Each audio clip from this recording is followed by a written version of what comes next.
Bom dia, moçada. Beleza? Bom, hoje nós vamos fazer aula gravada, né? Para que vocês possam ter aí um conteúdo para futuras avaliações também. Então, mais uma vez, bom dia. Nós estamos no setor 131. Hoje, 27 de julho.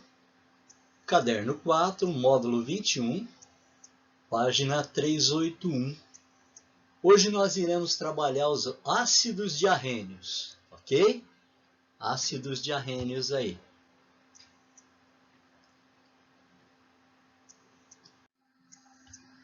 Bom, gente, a definição de diarrênios para ácido é toda substância que em solução aquosa libera como único cátion o íon hidrônio ou hidroxônio, H+, ou H3O+.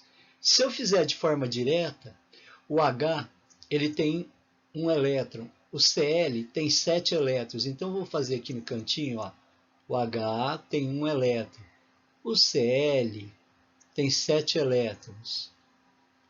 A gente vai colocar 7 elétrons aqui. Certo? Olha lá, na camada de valência. Então, o que acontece? Acontece um compartilhamento. Porém, quando eu coloco água, há um rompimento aqui. Então, o H, em vez de ele ficar com elétron, ele fica só com próton. Por isso que ele fica H+. Tá? E o Cl fica com um elétron que era do hidrogênio. Então, ele fica Cl-. Tá? Isso é a ionização simplificada. Na realidade, a ionização ocorre assim, ó. O HCl o H vem para a água, forma o H3O e o Cl-. Isso é a ionização. Então, qualquer substância que realize essa reação, porque a ionização é uma reação química, qualquer substância que realize essa reação química com a água, haverá a formação de um ácido. Então, ácido é toda substância que libera esse íon. Então, vou até marcar aqui, ó. Vocês vão ver, ó, H+ ou H3O+. Isso é ácido, tá? E o hidrônio ou hidroxônio. Então, aí é o conceito de ácido. Bom, gente, aqui nós temos aqui uma ionização simplificada, do ácido sulfúrico, H2SO4. Aqui é a simplificada, então eu separo, né? A gente sabe que o H é sempre mais. E se aparece 2 aqui, é 2 menos aqui, ó. Tá? É 2 menos aqui. Então, esse 2 aqui, ó, é do ânion, é do sulfato, tá? Do sulfato, olha lá, menos 2. Então, quando você coloca água, como a gente viu a semana passada, o ácido ele é uma das poucas substâncias covalentes a sofrer ionização. Né? Então, ele sofre ionização. Os compostos iônicos, dissociação. No caso dos ácidos, em água, ionização. Eu posso fazer de maneira simplificada ou eu posso passar esse hidrogênio aqui 2 vezes para a água. Forma o H3O+. Ó. E o SO4-2. Isso é ionização, ou seja, separação do ácido em íon. Tá? Para a gente formular um ácido, a gente sempre formula assim, ó, o cátion, que é o hidrogênio positivo, e o ânion, que é o X, negativo. Tá? Esse ânion aqui, ele pode ser qualquer ânion, oxigenado ou não oxigenado, mas o H é sempre mais. O H é sempre mais, tá? O H vai ser sempre mais aí.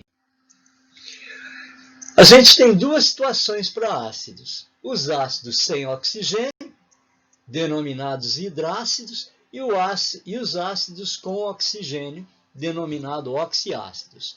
Os hidrácidos, tá?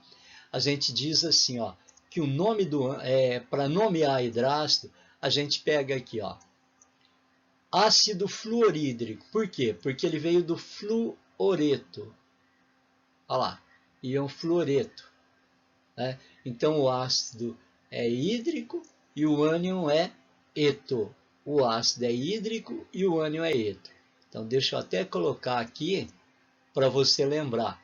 Nos hidrácidos, o ácido dos hidrácidos, ácido dos hidrácidos e o ânion.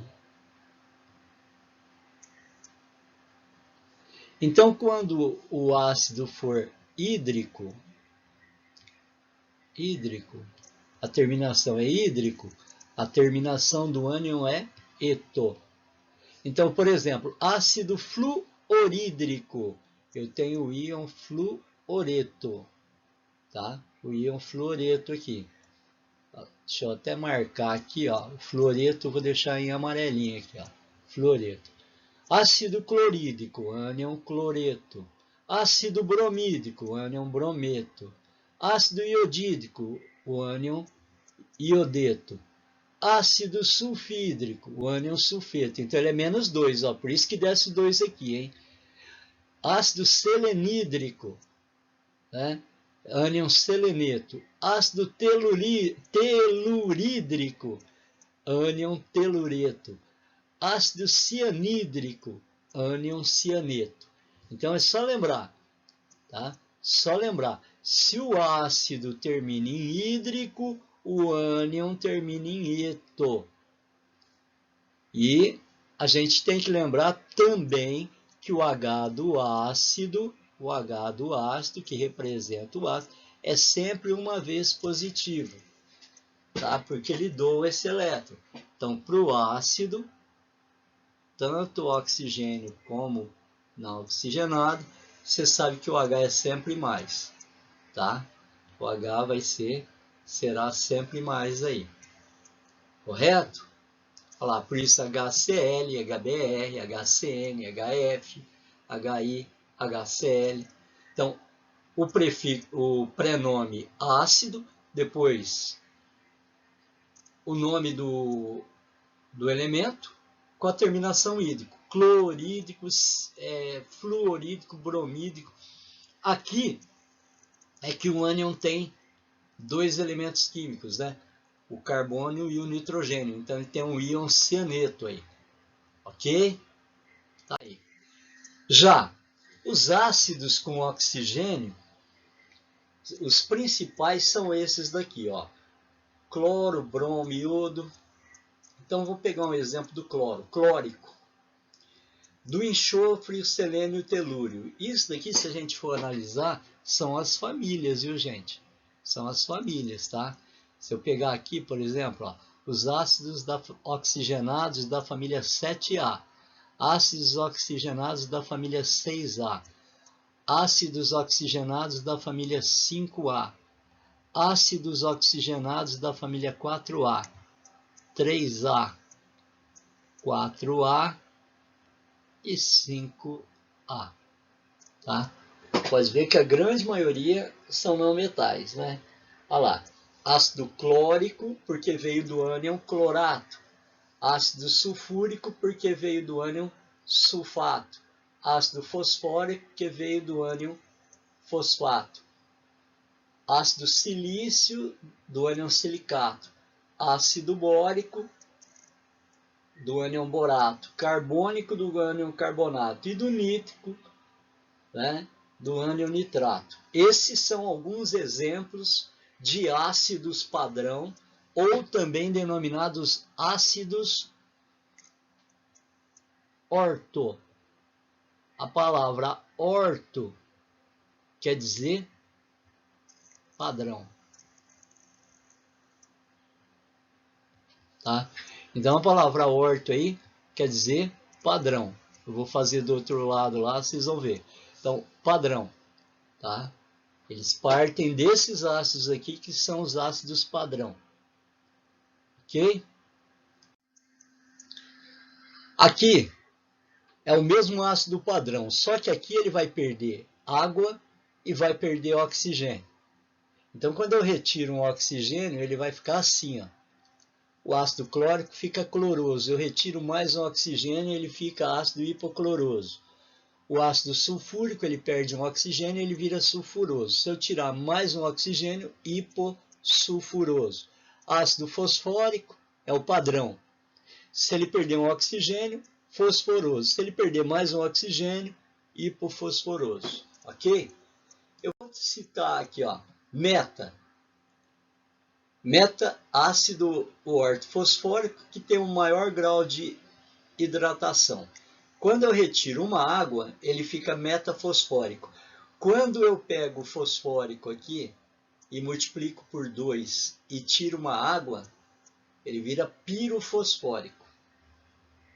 Depois, ao vivo, eu faço para vocês. Eu vou fazer aqui no próximo slide, mas ao vivo eu faço para vocês, tá? Eu peguei aqui o ácido fosfórico, ok?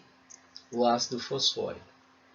No ácido fosfórico, ou orto, ô professor, o que é essa palavra, esse prefixo orto? Quer dizer orto? Orto é padrão. Orto é padrão. Eu não posso falar só fosfórico? Pode, mas isso daqui vem do padrão, tá certo? Como se você tivesse aqui um padrão, ó. Esse orto aqui quer dizer que é um ácido padrão. Certo? Então, esse ácido é o ácido padrão. Vamos pegar aqui. H3PO4. Tá? Se eu der uma apagada aqui, eu vou fazer assim, ó. Eu vou colocar um azul escuro. Vou colocar 3 aqui. PO4. O hidrogênio, vocês sabem que é sempre positivo. Então, aqui é sempre menos 3, ó. Olha lá, ó. Tá? Você olha no índice do hidrogênio, você vai saber a carga do ânion aqui. Esse é o padrão. É o ácido fosfórico. Se ele perder um oxigênio, se o padrão perder um oxigênio, ele vai virar o quê? H3PO3. Ele vai virar, vou pegar aqui, ácido fosfórico. Aí a gente vai terminar em oso. Se esse oso perder mais de um oxigênio, é regra. Ele vai se transformar em H3PO2. Então ele vai se transformar em ácido hipo. Aí você vê, e aí a terminação oso. Então, ó, peguei o padrão, retirei um oxigênio, ficou ácido fosforoso. Do ácido fosforoso eu retirei mais um oxigênio, ficou hipofosforoso, tá? Agora eu vou pegar o padrão novamente. Aqui, H3PO4. E eu vou somar um oxigênio agora. Isso é regra. Somei um oxigênio. Então ele vai se transformar em H3PO5. Tem nome esse ácido? Tem. Esse ácido será denominado ácido per. Per porque você somou um oxigênio. Per, aí, fosfórico. Ele não muda a terminação. Terminação fica ico. Tá? Ele não muda. Ele só muda a terminação quando ele perder oxigênio. Agora a gente vai fazer uma outra situação. Eu vou pegar o ácido padrão, o H3PO4, e eu vou tirar uma água. Eu vou desidratá-lo. Ele vai formar esse ácido aqui, ó. Nem todo ácido dá para fazer isso, tá? Só dá para fazer isso com ácido que tenha de 3 hidrogênios para cima, todos esses ácidos aí. Para que eu possa ter todos os ácidos, esse hidrogênio aqui, ó, tem que ser no mínimo 3 aqui como índice, tá? Então aqui nós teríamos HPO3. Esse ácido aqui será denominado ácido, aí tem um prefixo meta fosfórico.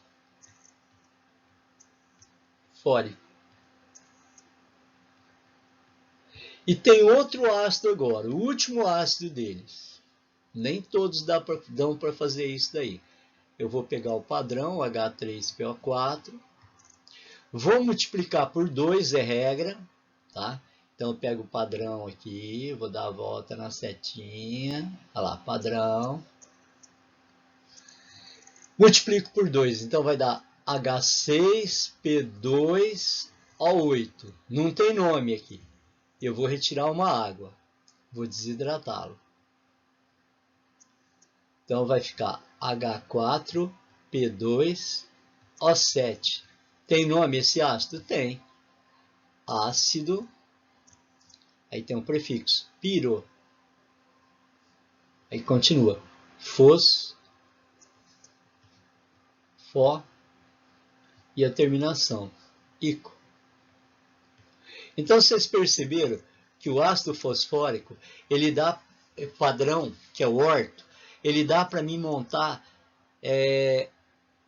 1, 2, 3, 4, 5 ácidos. Desse ácido padrão eu tiro 5 ácidos, tá? 5 ácidos aí. Então do ácido padrão eu consigo retirar 5 ácidos, tá? 5 ácidos, ok? Então nem todos dão para fazer aquilo que eu falei para vocês. Eu tenho que ter no mínimo 3 hidrogênios aqui para ter todos os ácidos, tá? Do contrário, não dá para fazer isso não. Ok? Sigamos. Agora então a gente vai partir para os exercícios. Depois eu volto com vocês lá na teoria, na aula ao vivo, para poder explicar melhor como é que entrar em detalhes com vocês, tá certo? Bom, ele pede a ionização. Ionizar é colocar um ácido na água, como nós vimos lá. Então aqui ele deu um ácido. Ô professor, eu vou ter que decorar? Não, você tem uma tabela, do lado da tua tabela periódica tem uma tabela de ânion. Você vai pegar a tabela de ânion e vai procurar o ânion, esse ânion aqui, ó. Cloreto, terminação eto. Ânion, cloreto. Ele não tem oxigênio. Cloreto, tá? Ânion cloreto aqui. Deixa eu escrever novamente. Cloreto. Cloreto. Cloreto. O ânion cloreto, tá? Então, para mim fazer o ácido clorídrico, eu vou pegar o ânion cloreto, que é negativo, e vou juntar esse ânion cloreto com o hidrogênio, que é positivo. Tá aí. Aí a gente vai colocar em água, H2O. E vai acontecer o quê? Vai formar o H+, aquoso, mais Cl- aquoso. Pronto. A gente ionizou. Então, se o ácido é clorídrico, o ânion vai ser o quê? Cloreto. Tá? O cátion é o hidrogênio e o ânion é o cloreto. Correto? Cátion hidrogênio e o ânion cloreto. Então, alternativa A. Esse é o cloreto. A gente já havia respondido aqui em cima. Tá? Beleza. Bom, gente, é uma questão da Federal da Paraíba. Evidentemente que eu terei que ter uma tabela de ânion, né? Não vou ficar decorando. Essa informação aí deve vir. Ele fala de alguns ácidos aí. Os ácidos são substâncias químicas sempre presentes no dia a dia do homem, cotidiano do homem. Por exemplo, durante a amamentação era comum usar água boricada, solução aquosa que contém ácido bórico, para fazer a asepsia do seio da mãe. Para limpezas mais fortes de casa, emprega-se o ácido muriático, solução aquosa de ácido clorídrico. Hoje esse ácido aí tem no brilho alumínio, aquele produto que você usa para brilhar alumínio aí, tá? Nos refrigerantes encontra-se o ácido carbônico, água com gás. E no ovo podre, o mau cheiro é devido à presença de ácido sulfídrico, ele que é a fórmula. Esses ácidos podem ser representados respectivamente. Bom, o ácido bórico vem pelo ânion borato. Você vai procurar a tabela de ânion aí, ó.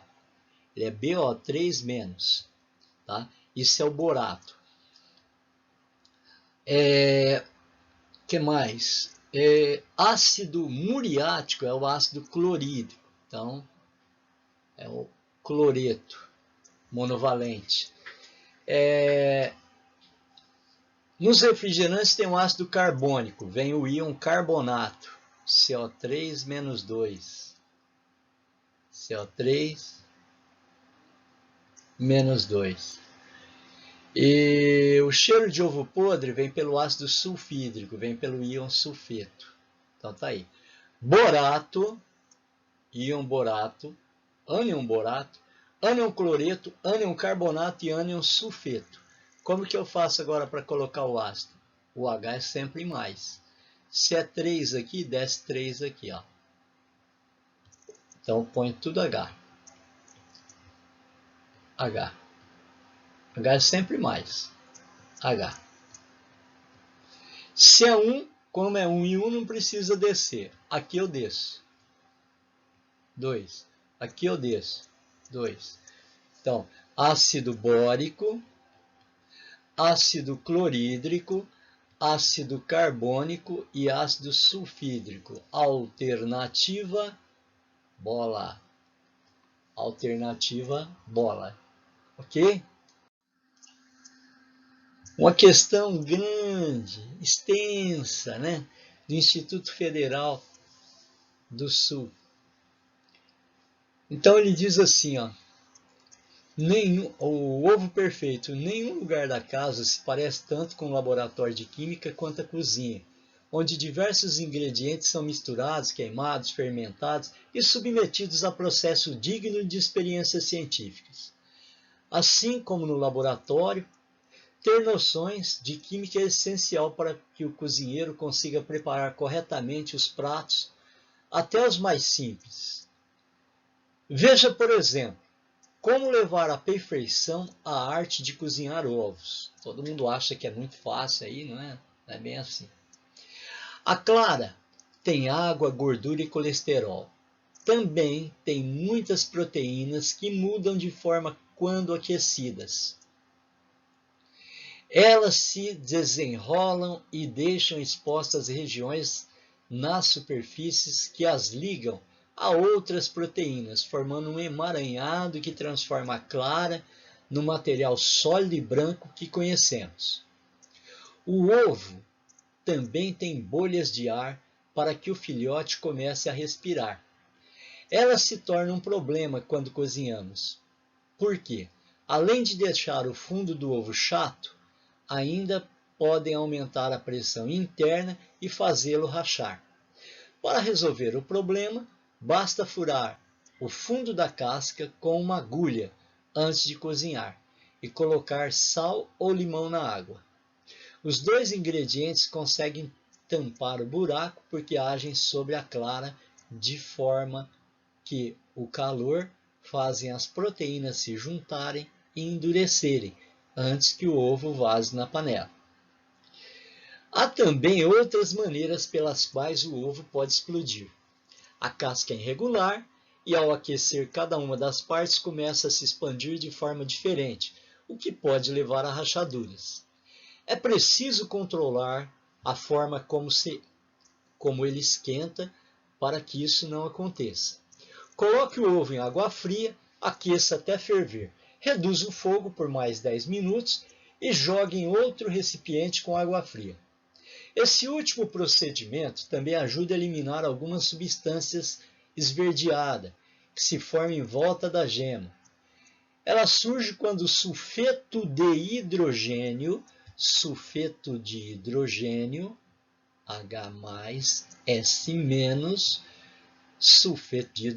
é o ácido sulfídrico, né? Sulfeto de hidrogênio presente na clara esquenta e se expande. O aumento da pressão o faz migrar para as regiões mais frias do ovo. Como a gema em que ele reage com o ferro e forma sulfeto de ferro, o material verde. Quando jogamos o ovo em água fria, a casca diminui de temperatura e atrai o sulfeto de ferro para longe da gema. Olha os truques. Finalmente, é bom saber que, quanto mais velho um ovo, mais fácil ele descasca. Ao envelhecer, ele se torna menos ácido, o que faz com que a membrana interna da casca se enfraqueça e não grude na parte branca. É recomendável deixar o ovo ao menos uma semana na geladeira, com cuidado para que eles não estraguem. Seguindo todas as dicas, o ovo terá formato, aparência e gosto perfeitos. Tá?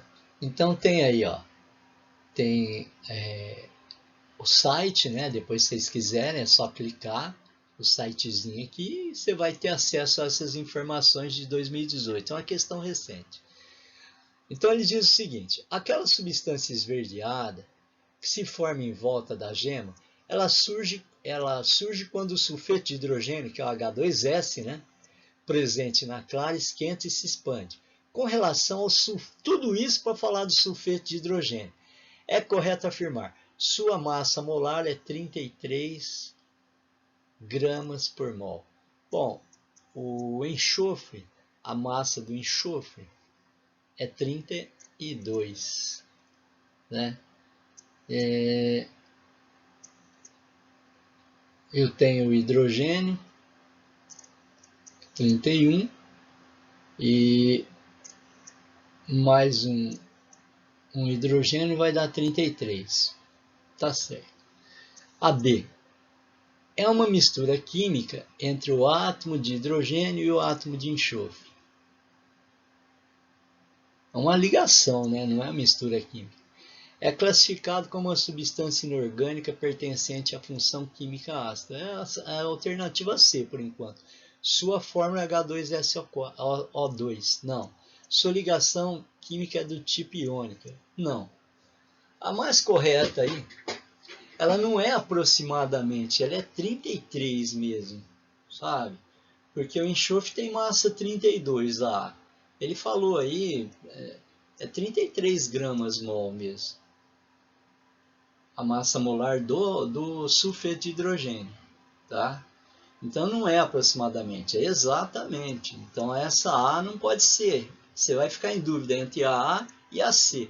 Então o correto aqui é a C, né? É classificado como uma substância inorgânica pertencente à função química denominada ácido. Na realidade, esse daqui, o sulfeto de hidrogênio, ele é conhecido como ácido sulfídrico.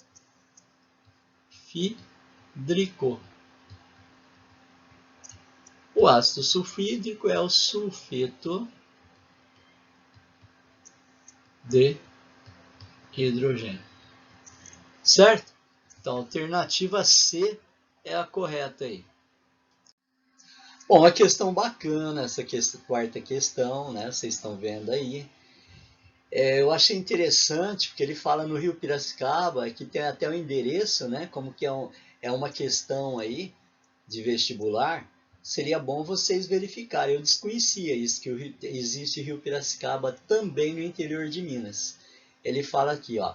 Na BR-381, na região central de Minas Gerais, houve um acidente com uma carreta que transportava ácido sulfúrico, H2SO4. Devido ao acidente, ocorreu o vazamento do material, no caso do ácido, atingindo o rio Piracicaba. A água desse rio, na região do acidente, apresentou-se... Bom, gente, eu tenho o ácido sulfúrico aqui, ó. Tá? Esse é o ácido sulfúrico. A gente vai colocar esse ácido, foi derramado na água, H2O. que acontece? Uma ionização. A gente sabe que o H é mais, se é 2 aqui, é menos 2 aqui em cima. Ó. Só olhar. Então vai ficar 2H mais aquoso mais SO4 menos 2 aquoso. Não é isso? A gente ionizou. Então a resposta correta é neutra pela ionização do ácido na água. Não, não fica neutro, fica ácido no meio. Né? Por um tempo ali fica ácido. Como a água se movimenta, depois é que ele vai diminuindo a acidez, né? Pela movimentação da água. Mas no momento que ocorre o acidente, ela é ácida. Então, é ácida pela ionização do ácido na água? Sim. Então, a correta é a B. A quinta questão também vem lá de Minas. Ó. Uma solução aquosa de H3PO4 é ácida. Ele está afirmando que é ácida. Ácido fosfórico isso daqui. Devido à presença de água. Não. De hidrogênio? Poderia ser, porque tem hidrogênio aqui. Vamos ver o mais completo. Ele fala solução aquosa, ou seja, esse ácido aqui, o H3PO4, você vai colocá-lo na água. Então aqui é menos 3, você sabe, aqui é mais 1, ó, porque esse 3 aqui é daqui. Né? Olha lá. Então quando você coloca esse ácido na água, você vai ter 3H+, aquoso, você vai ionizar, mais PO4 menos 3 aquoso. Ionizar quer dizer separar em íon. Tá? Então você vai ter H+ aqui. Esse H+ é conhecido como íon hidrônio ou hidroxônio. Tá aí. Então, por que essa substância na água vai ter característica ácida? Pela presença do íon hidrônio ou hidroxônio. Ok? Beleza? Bom, gente, eu retornei aqui o módulo 15, tá? Substituição em alcanos. Porque eu senti que na semana passada não ficou muito claro, ficou muito rápido, né? E a gente muitas vezes não divide bem o tempo porque é pouco tempo. Então eu preferi fazer o vídeo. Esse vídeo vai ficar disponível para vocês e aí vocês poderão me questionar, me perguntar a respeito desse módulo. Eu acho que na aula ao vivo, você tendo um parâmetro aí para poder fazer as perguntas, eu acho que é melhor. Tá? Então nós iremos entrar aqui nessas reações. O próprio nome diz, alcanos ou parafinas. Parafinas vem de parum, né? Pouco. Pouca afinidade, né? Do latim lá. Parum affinis, né? Pouca afinidade. Vocês sabem que na maioria das vezes os alcanos aí são derivados de petróleo. Um alcano de grande, a gente viu que tem um tamanho grande, é a parafina mesmo, da vela. Se você jogar a parafina na água, como ela é de baixa polaridade, ela não vai fazer nada na água. E nem a água vai fazer alguma coisa com ela. Porque não tem afinidade nenhuma ali, né? Não existe afinidade. A gente até brinca, ó, não coma muito chocolate que você vai comer muita parafina, hein? Chocolate industrializado aí, né? É porque realmente, ele do jeito que entra, sai, né? É pouca afinidade. E você expele isso daí, isso é corpo estranho que a gente brinca. Primeira coisa que eu tenho que lembrar, parafina os alcanos são apolares. Ó, professor, fala alguma coisa assim. Bom, tem uma questão que envolve geografia, biologia e química. O derrame de petróleo no Golfo do México. Lembra disso, né? Aí o que acontece? Petróleo não mistura com a água. A gente acabou de estudar nesse mesmo setor, tá? Lá embaixo no setor 131, há umas 3, 4 aulas atrás do setor 131, nós estudamos aí a questão de polaridade, né? Infelizmente, o petróleo é rico em hidrocarbonetos. E hidrocarboneto é carbono e hidrogênio. Não tem mais nada além de carbono e hidrogênio. Aqui teria que estar separado, eu juntei, ó, como parafina, né? Então a tendência aí vocês sabem, né? Não misturar com água. Você tem que levar em conta o seguinte: água é polar, sempre, sempre água é polar. Se não misturou com água, que não é misturado com água, que não é dissolvido em água, é apolar. Então já leva isso em conta. Petróleo é apolar. Derivado de petróleo é apolar. Tá? E a gente tem que lembrar que os alcanos são saturados. Todo mundo lembra da fórmula geral dos alcanos? Eu acredito que não, né?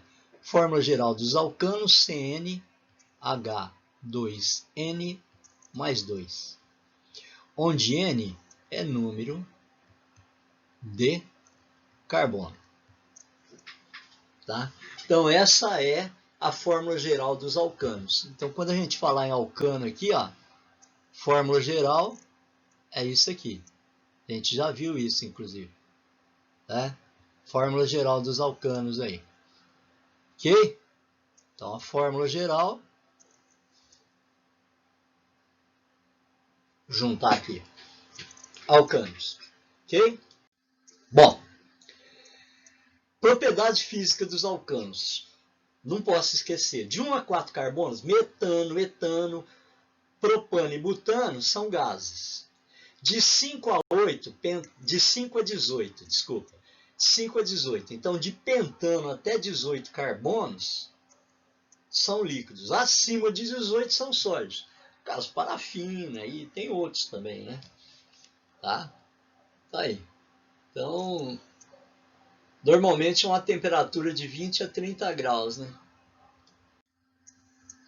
Uma coisa interessante é o seguinte, contar ponto de fusão, ponto de ebulição. Tá? Por exemplo, quando eu tenho cadeia reta,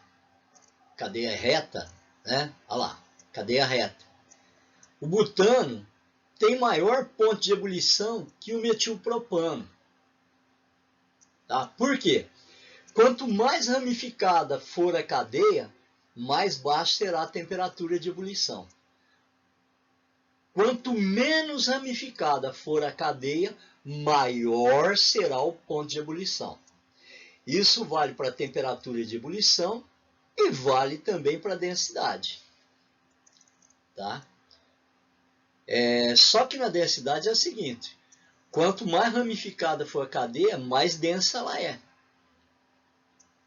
Porque mais apolar ela vai ser. Tá? Então precisa lembrar o seguinte, quanto maior a cadeia, quanto mais reto for a cadeia, maior o ponto de ebulição. Quanto mais ramificada for a cadeia, menor o ponto de ebulição. Tá? Para isso, eu vou mostrar para vocês esse quadro.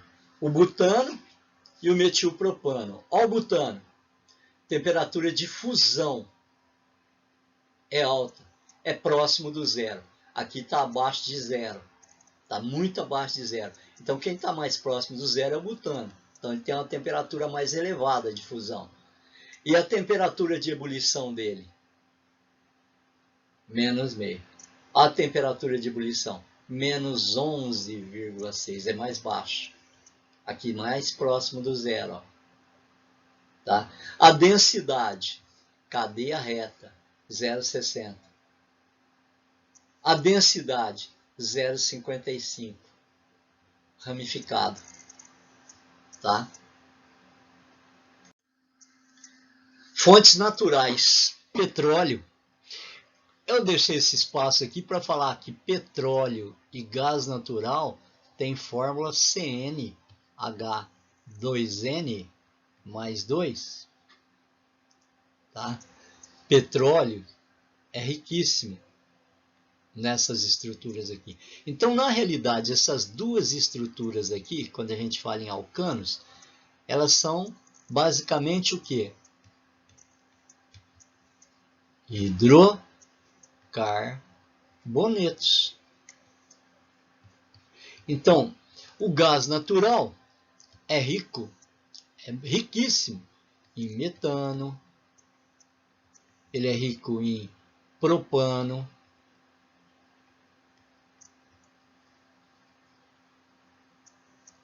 e é rico em butano. C4H12. H10, tá? O gás natural. Agora o petróleo tem tudo isso e mais alguma coisa, a gente brinca, né?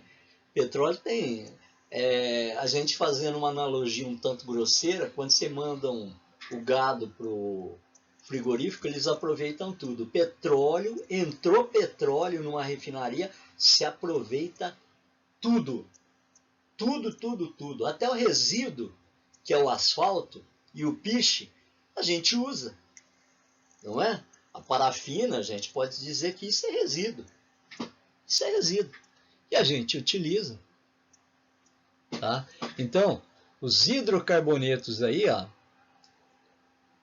são essas fontes de hidrocarboneto. Esses dois aqui, gás natural e petróleo. Ok?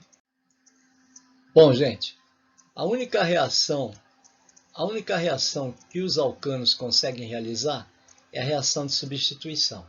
Tá? O carbono terciário ele é mais reativo que o carbono primário. E o carbono primário é mais reativo que o metano. O metano, gente, ele é o concurso que a gente fala, né? A gente diz isso. Por quê?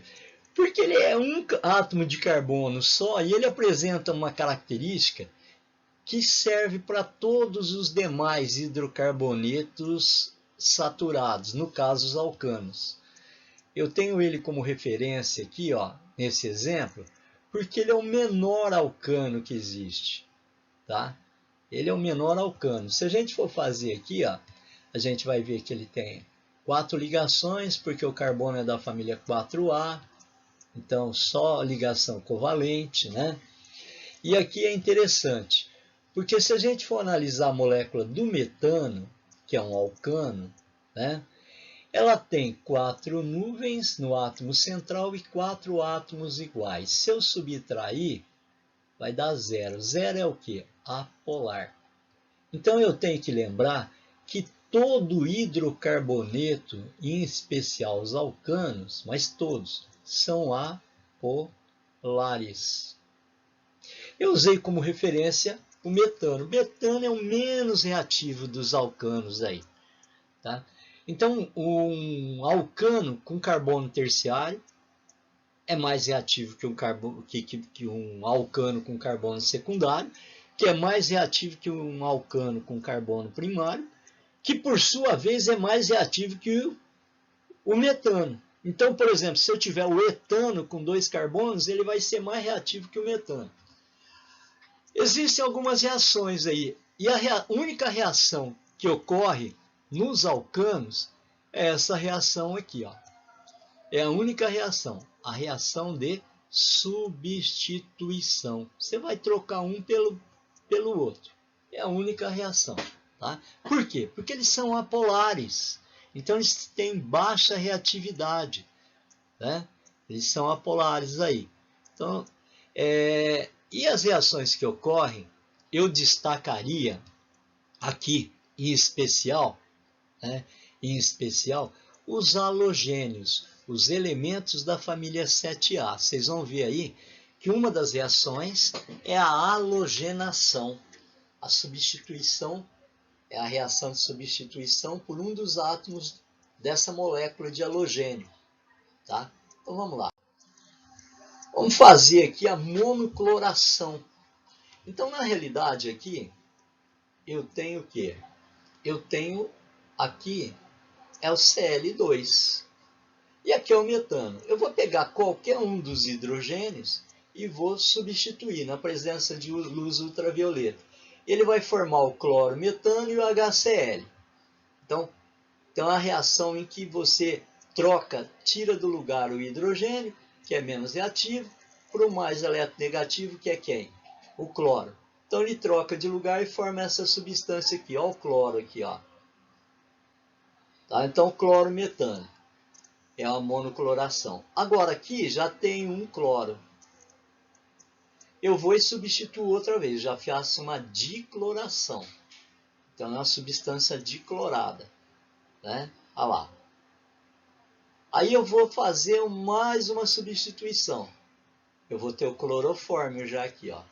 Triclorometano. Aí o triclorometano ele faz mais uma reação e fica tetraclorometano. Tá aí. E mais HCl. Então, eu substituo, isso é uma reação de substituição. É pegar, ela começa aqui, ó. É pegar o mais eletropositivo e trocar pelo mais eletronegativo. Você faz uma troca e forma sempre um ácido no final, um hidrogênio ácido, tá? Isso é uma halogenação. Outra reação que nós temos é a nitração. O que é a reação de nitração? É a reação entre o ácido nítrico e um alcano. Então, o ácido nítrico, vocês estão vendo aqui, né? O ácido nítrico é o HNO3. Eu vou retirar um hidrogênio do ácido nítrico e vou retirar um oxigênio. Então, vai formar o HO. Eu vou colocar esse íon aqui, o nitro. Esse é o íon nitro. Nitro. Então, eu pego esse HO aqui, ele vem no carbono aqui. O carbono mais reativo. Qual que é o carbono mais reativo? Esse é primário. Esse é primário. Esse é secundário. Então, ele vai atacar esse NO2, que ele é mais eletronegativo, esse hidrogênio aqui. Então, ele faz com que esse HO que existia nele, que a gente tirou, vem se juntar com o hidrogênio da água, formando com o hidrogênio do propano. Por quê? Porque o propano em si é pouco reativo. Eu vou ter que deslocar o hidrogênio do carbono. Tá? Então ele vem, desloca e forma água. Isso daqui você tem a água, H2O. Tá? Agora, esse carbono aqui não pode ficar com valência livre. Então entra quem ali? O NO2. Olha lá, substituímos pelo NO2. Então fica 2-nitropropano, a substância. Isso é um nitro composto. Isso é conhecido como nitração. Então vocês já viram halogenação com halogênio, elementos da família 7A. E nitração, a reação do ácido nítrico com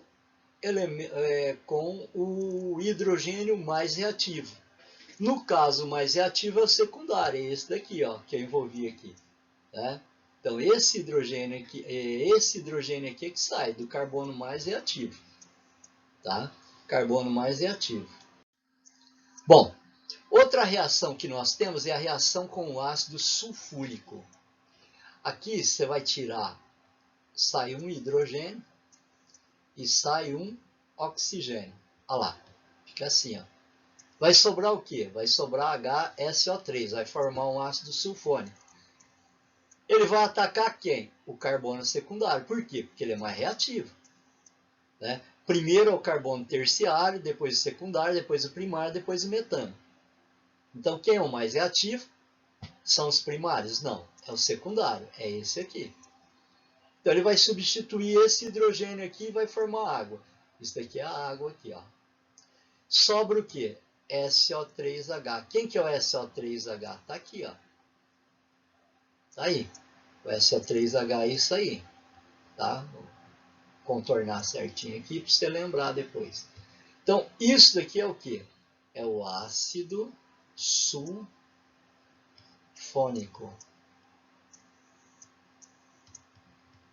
Então, o nome da substância formada, que é essa substância aqui, vamos envolver ela em azul. Ó, essa substância em azul aqui é o ácido 2, por quê? Porque você tem o primeiro carbono, o segundo carbono e o terceiro carbono. Então, no segundo carbono, você tem o ácido sulfônico. Ácido propano sulfônico, 2-propano sulfônico. Tá? Ou ácido isopropano sulfônico, do jeito que você quiser. Tá? Aí você usa o radical. Ok? Agora a gente viu as reações, nitração, halogenação e sulfonação, que são as 3 reações que ocorrem com os alcanos. Nós iremos nos exercícios. Então, módulo 15, reação de substituição em alcanos. Vou esperar que vocês peguem a apostila, caderno 5, página 415, setor 133. Bom, gente, a primeira questão ele fala, sem considerar isomeria ótica, não posso ter isômero ótico. É uma reação de substituição. Alcano de massa molecular 86 unidades que apresenta apenas 3 derivados monobromados. Só 3. Bom, então vamos lá, né? Se a gente for fazer aqui, ó, o carbono é igual a, ele vai te dar a tabela periódica, 12 unidades, né? O hidrogênio é, a massa dele, 1 unidade. Tá certo? Então vamos começar aqui com o item A. Isso daqui é meio na unha. A. 1, 2, 3, 4. Butano. No segundo carbono, eu tenho um radical metil. No segundo carbono também eu tenho outro radical metil, porque é 2,2 de metil. Aí eu vou colocar os hidrogênios.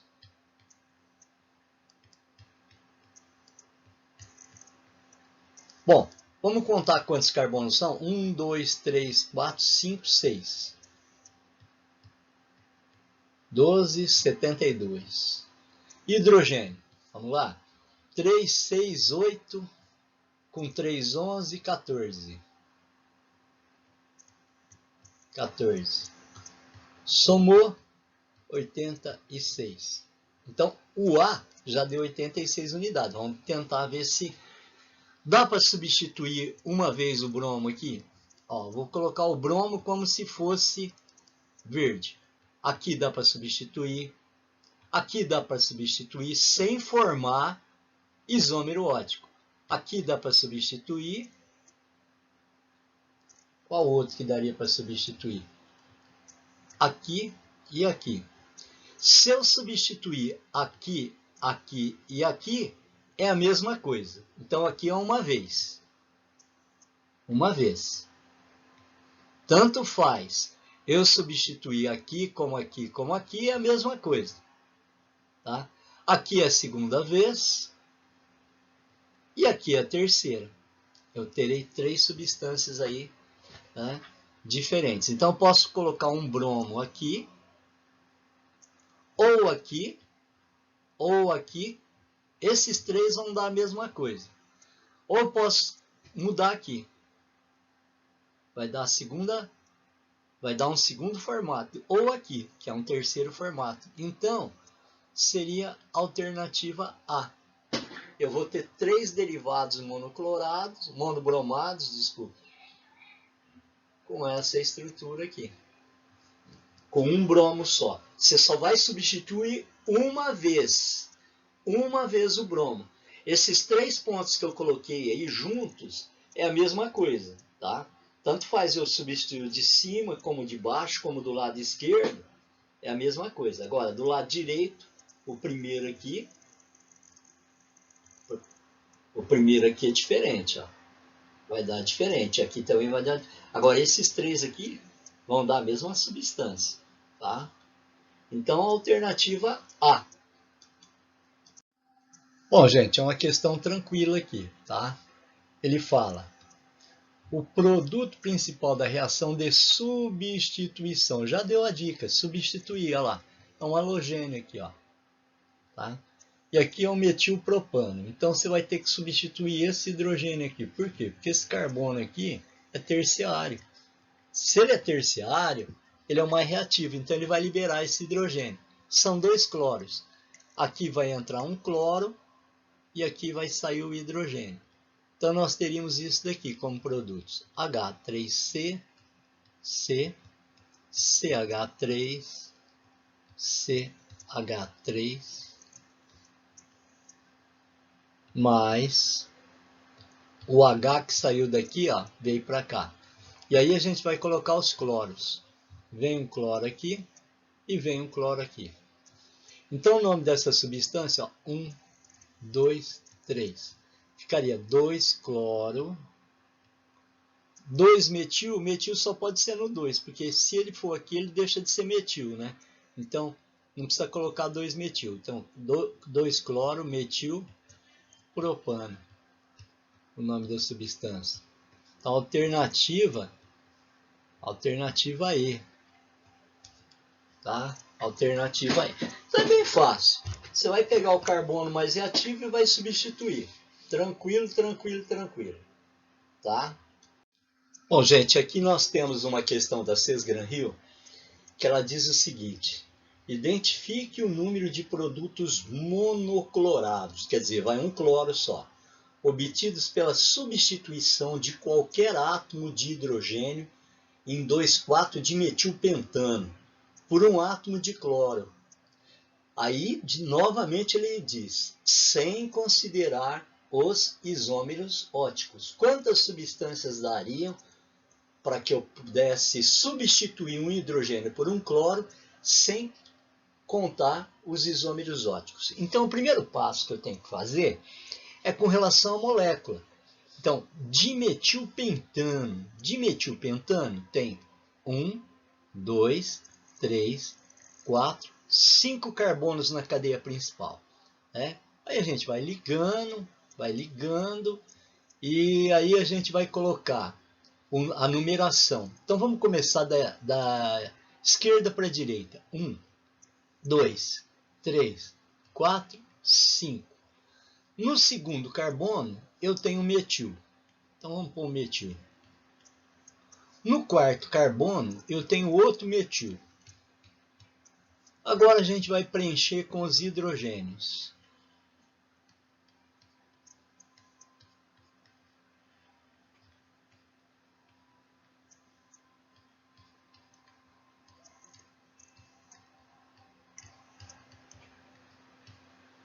Eu acho melhor a gente fazer isso daqui, ó, o CH3, porque senão fica uma confusão. Põe um CH3, como no primeiro lá. Pronto. Bom, agora a gente vai marcar quais carbonos, quais os hidrogênios presentes nos carbonos que poderiam ser substituídos. Aqui e aqui são iguais. Tanto faz eu começar 1, 2 como como 1, 2 como 1, 2. Então eu posso substituir esse hidrogênio aqui e esses são iguais. Então vou colocar aqui primeira possibilidade. Certo?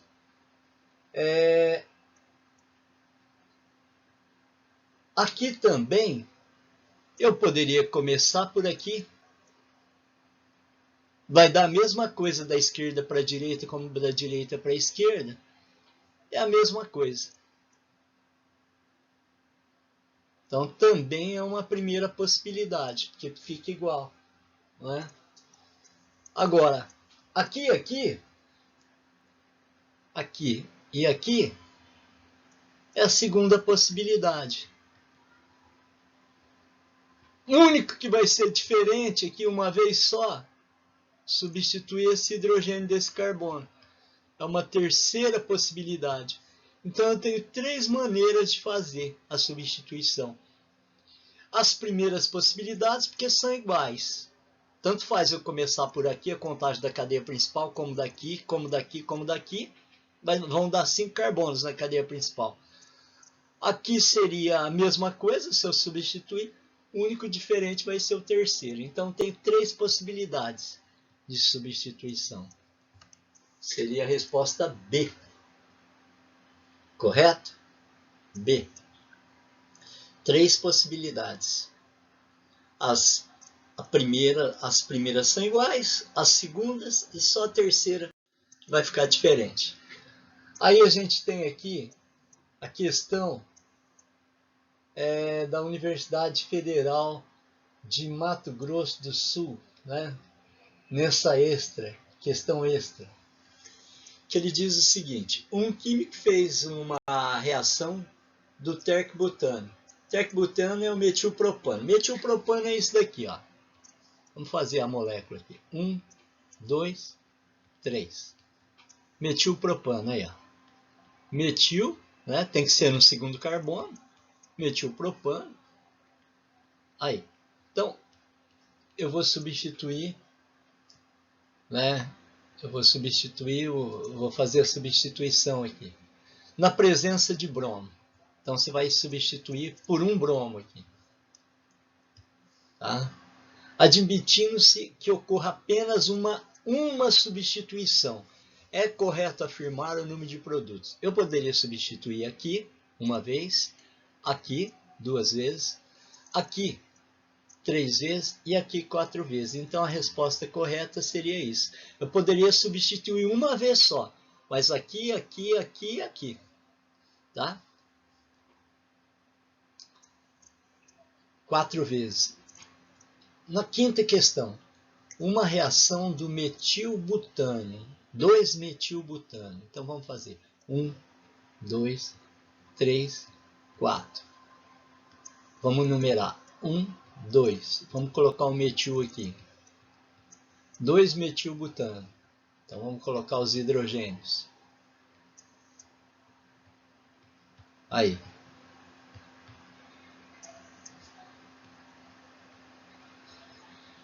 E aí ele pede para a gente substituir por um cloro. Tá? Por um cloro. 2-metilbutano. Aí, qual o composto clorado obtido em maior quantidade? Bom, gente, aqui é primário. Primário. Aqui é primário. Aqui é secundário. Então, o que vai ser obtido em maior quantidade vai ser esse daqui, ó. Vai ser do carbono terciário. Esse carbono aqui é o carbono terciário, ó, que é o mais reativo. Então, eu vou colocar um cloro aqui, ó. Então, seria o 2 cloro, 2-metilbutano. 2 cloro, 2-metilbutano. É a D. D. Ok? Agora, ao vivo, a gente tira as dúvidas. Lembrando que carbono terciário é mais reativo que secundário, que é mais reativo que primário. Tá? Então, eu vou substituir aí, ó. Então, vai dar a alternativa D. Ok? Vamos para lá.